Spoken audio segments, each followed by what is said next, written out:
Today, we're going to dive into a really powerful and honestly beautiful analogy that completely flips the script on how we think about the universe and its creator.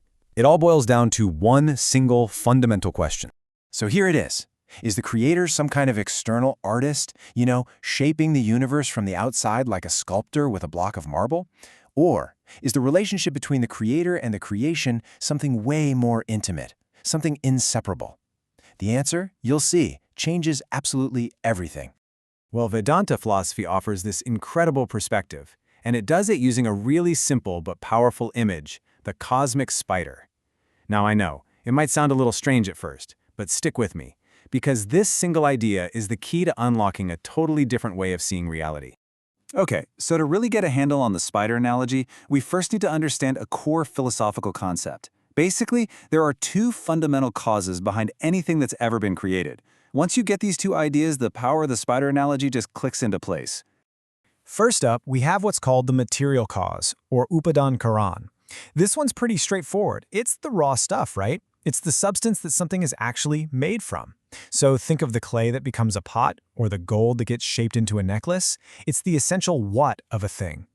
And then you've got the intelligent cause, or nimit karan.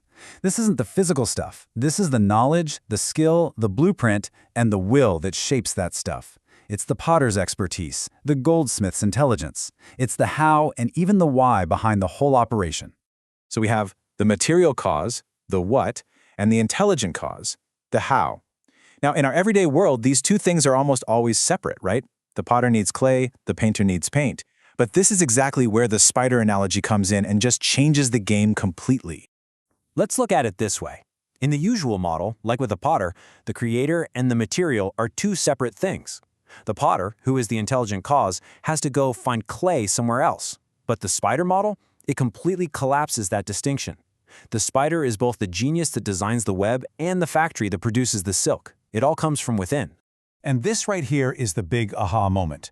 The spider is both the upadan karan and the nimit karan. It's the artist and the art supply all rolled into one, the incredible intelligence that designs that intricate web and the very substance that makes up the web come from one single source.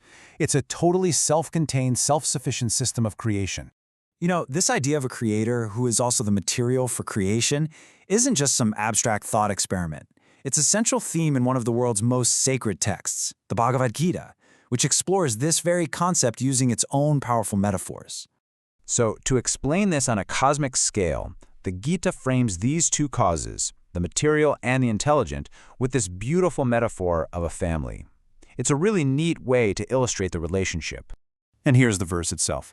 Lord Krishna explains that Prakriti, which is primal nature, is like the great womb. That's our material cause. And he says, I am the seed-giving father, the intelligent cause that gives form and life to that material. It's the exact same principle, just on a cosmic scale. One provides the substance, the other provides the animating spark. But this brings up a really interesting question, doesn't it? A potential paradox. If the universe is made from the creator, does that mean the creator is the universe? And if so, does that mean the divine is somehow limited or defined by what has been created? Well, the Gita addresses this very subtlety head-on. And the answer is just so elegant. The Gita explains that the divine essence pervades everything, kind of like how gold pervades every single ornament that's made from it. All of creation exists within this divine reality, but the divine itself is not confined or defined by its creation. And this, of course, brings us right back to our amazing spider. It's that simple. The web is made from the spider, it's an expression of the spider, and the spider is what sustains it. But the web is not the entirety of the spider, is it?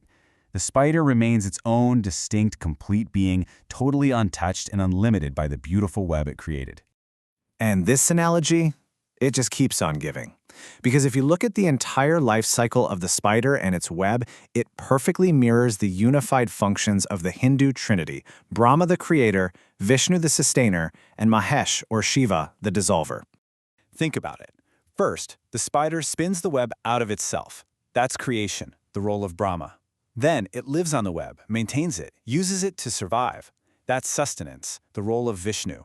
And finally, when it's done, the spider can literally withdraw the web back into itself. That's dissolution, the role of Mahesh.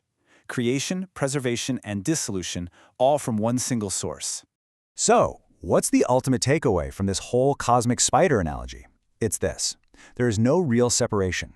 The intelligence behind the universe, the very substance of the universe, and the universe itself, they're all just different expressions of one single, inseparable reality. And this, of course, leaves us with a pretty profound question to carry with us. If the universe is the web, and the divine is the spider, and we are part of that web, made of that very same substance, well, what does that really imply about who we are and our place in this cosmic design? It's a huge thought to ponder.